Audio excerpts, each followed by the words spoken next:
ആദ്യമായിട്ട് എല്ലാവർക്കും happy new year. അകത്തിൻ്റെ ആദ്യത്തെ പബ്ലിക് ഇവൻറ്റ് ഈ വർഷത്തെ 2024 നടത്തുകയാണ്. ബ്ലൂ ഡേറ്റ് വിത്ത് അകം association. Thank you so much. നമ്മളുടെ എക്സിസ്റ്റൻസിൻ്റെ ഒരു 2018 വർഷത്തിലേക്ക് കടന്നുകൊണ്ടിരിക്കുകയാണ്. അകം എന്നുള്ള കാര്യം നമ്മൾ ഇത്രയും കാലമായിട്ട് പ്ലേ ചെയ്ത് വന്നിട്ട് 2024 ഇസ് എൻ ഇമ്പോർട്ടൻറ്റ് ഇയർ. ഞങ്ങളുടെ പുതിയ പാട്ടുകൾ വരുന്ന വർഷമാണ്, പുതിയ കുറേ മെറ്റീരിയൽ പുറത്തേക്ക് വരുന്ന വർഷമാണ്. അപ്പോൾ അതിൻ്റെ ഒരു തുടക്കമൊക്കെ ആയിട്ട് ഈ വർഷം നമ്മൾ ഇപ്പോൾ ഇന്ന് കൊച്ചിയിലെ ക്രൗഡ് പ്ലാസയിൽ ബ്ലൂ ഡേറ്റ് വിത്ത് അകം എന്നുള്ള പ്രോഗ്രാം ചെയ്യണം. Very excited. Thank you so much. നല്ലൊരു റെസ്പോൺസാണ് നമുക്കിതിന് കിട്ടിയിട്ടുള്ളത്. നല്ലൊരു സപ്പോർട്ട് നമുക്ക് നമ്മുടെ ഓഡിയൻസിൻ്റെ ഭാഗത്ത് നിന്ന് ഇതിന് ഒരു റെസ്പോൺസായിട്ട് കിട്ടിയിട്ടുണ്ട്.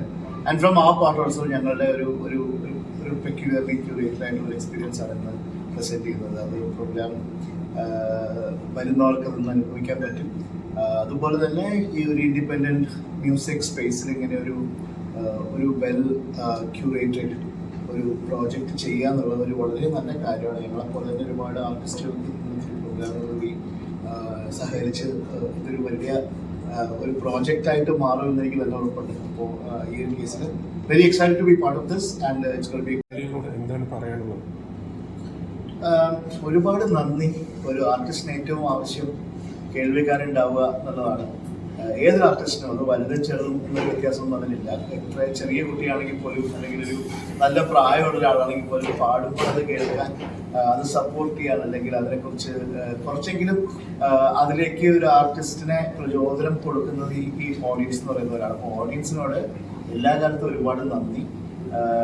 ഞാനെന്നുള്ള മ്യൂസീഷ്യൻ്റെ ഒരു സർവൈവലിൻ്റെ അല്ലെങ്കിൽ ഒരു പ്രോഗ്രസിൻ്റെ ഒക്കെ ഒരു വലിയ ക്രെഡിറ്റ് ഈ പാട്ടുകൾ കേൾക്കുന്ന മലയാളികളായിട്ടുള്ളതും പുറത്തും അകത്തുള്ള മലയാളികൾക്ക് ഒരുപാട് അതിന് നന്ദി പറയേണ്ടതായിട്ടുണ്ട്. അപ്പോൾ പ്ലീസ് കണ്ടിന്യൂ സപ്പോർട്ടിങ്.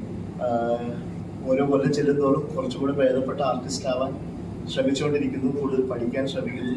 അപ്പോൾ ഇതൊരു കണ്ടിന്യൂസ് ലേണിംഗ് ആണല്ലോ. അപ്പോൾ സപ്പോർട്ട് ഒന്നും ഉണ്ടാവണം എന്ന് റിക്വസ്റ്റ് ചെയ്യുന്നു. പുരവിഹാര ശ്രീരംഗ പുരവിഹാര ജയ കോദണ്ഡ രാമാവതാര രഘുവീര ശ്രീരംഗ പുരവിഹാര